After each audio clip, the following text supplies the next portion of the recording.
Lorsque j'avais 6 ans, j'ai vu une fois une magnifique image dans un livre sur la forêt vierge qui s'appelait Histoire vécue. Ça représentait un boa qui avalait un fauve. Voilà la copie du dessin. On disait dans le livre, les serpents boas avalent leur proie tout entière sans la mâcher. Ensuite, ils ne peuvent plus bouger et ils dorment pendant les 6 mois de leur digestion. J'ai alors beaucoup réfléchi sur les aventures de la jungle et, à mon tour, j'ai réussi, avec un crayon de couleur, à tracer mon premier dessin. Mon dessin numéro 1. Il était comme ça. J'ai montré mon chef-d'œuvre aux grandes personnes et je leur ai demandé si mon dessin leur faisait peur. Elles m'ont répondu: Pourquoi un chapeau ferait-il peur? Mon dessin ne représentait pas un chapeau, il représentait un serpent boa qui digérait un éléphant. J'ai alors dessiné l'intérieur du serpent boa afin que les grandes personnes puissent comprendre. Elles ont toujours besoin d'explications. Mon dessin numéro 2 était comme ça. Les grandes personnes m'ont conseillé de laisser de côté les dessins de serpents boa ouverts ou fermés et de m'intéresser plutôt à la géographie, à l'histoire, au calcul et à la grammaire. C'est ainsi que j'ai abandonné, à l'âge de 6 ans, une magnifique carrière de peintre. J'avais été découragée par l'insuccès de mon dessin numéro 1 et de mon dessin numéro 2. Les grandes personnes ne comprennent jamais rien toutes seules, et c'est fatigant pour les enfants de toujours et toujours leur donner des explications. J'ai donc dû choisir un autre métier et j'ai appris à piloter des avions. J'ai volé un peu partout dans le monde, et la géographie, c'est exact, m'a beaucoup servi. Je savais reconnaître, du premier coup d'œil, la Chine de l'Arizona. C'est très utile si l'on s'est égaré pendant la nuit. J'ai ainsi eu, au cours de ma vie, des tas de contacts avec des tas de gens sérieux. J'ai beaucoup vécu chez les grandes personnes. Je les ai vus de très près. Ça n'a pas trop amélioré mon opinion. Quand j'en rencontrais une qui me paraissait un peu lucide, je faisais l'expérience sur elle de mon dessin numéro 1 que j'ai toujours conservé. Je voulais savoir si elle était vraiment compréhensive.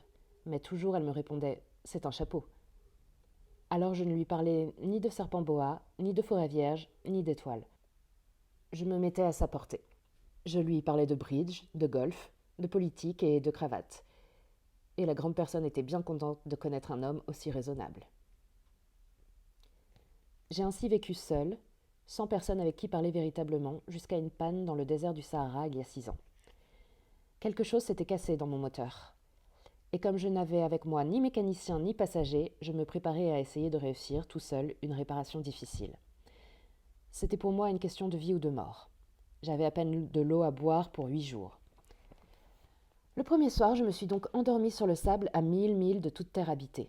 J'étais bien plus isolée qu'un naufragé sur un radeau au milieu de l'océan. Alors vous imaginez ma surprise, au lever du jour, quand une drôle de petite voix m'a réveillée et elle disait « S'il vous plaît, dessine-moi un mouton !»« Hein ? Dessine-moi un mouton !» J'ai sauté sur mes pieds comme si j'avais été frappée par la foudre. J'ai bien frotté mes yeux, j'ai bien regardé, et j'ai vu un petit bonhomme tout à fait extraordinaire qui me considérait gravement. Voilà le meilleur portrait que, plus tard, j'ai réussi à faire de lui. Mais mon dessin, bien sûr, est beaucoup moins ravissant que le modèle. Ce n'est pas ma faute, j'avais été découragée dans ma carrière de peintre par les grandes personnes à l'âge de 6 ans et je n'avais rien appris à dessiner sauf les boas fermés et les boas ouverts. Je regardais donc cette apparition avec des yeux tout ronds d'étonnement. N'oubliez pas que je me trouvais à 1000 milles de toute région habitée.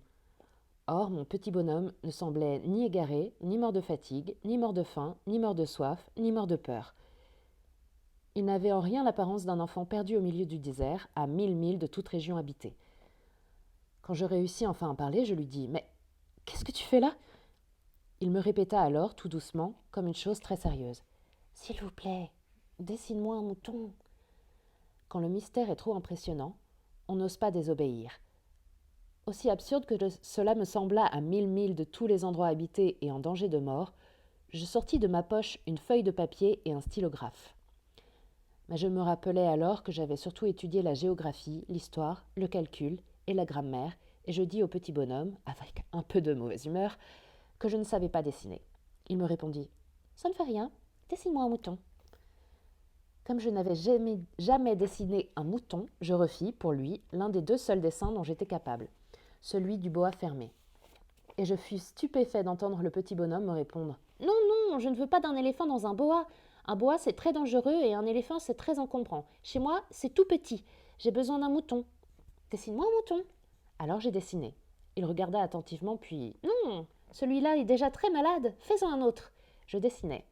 Mon ami sourit gentiment avec indulgence. « Tu vois bien, ce n'est pas un mouton, c'est un bélier, il a des cornes. » Je refis donc encore mon dessin, mais il fut refusé comme les précédents. « Celui-là est trop vieux, je veux un mouton qui vive longtemps. » Alors, faute de patience, comme j'avais hâte de commencer le démontage de mon moteur, je griffonnais ce dessin-ci. Et je lançais « Ça, c'est la caisse. Le mouton que tu veux est dedans. » Mais je fus bien surpris de voir s'illuminer le visage de mon jeune juge. « C'est tout à fait comme ça que je le voulais.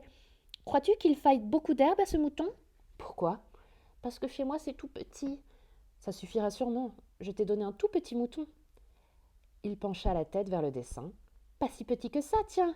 Il s'est endormi. » Et c'est ainsi que je fis la connaissance du petit prince.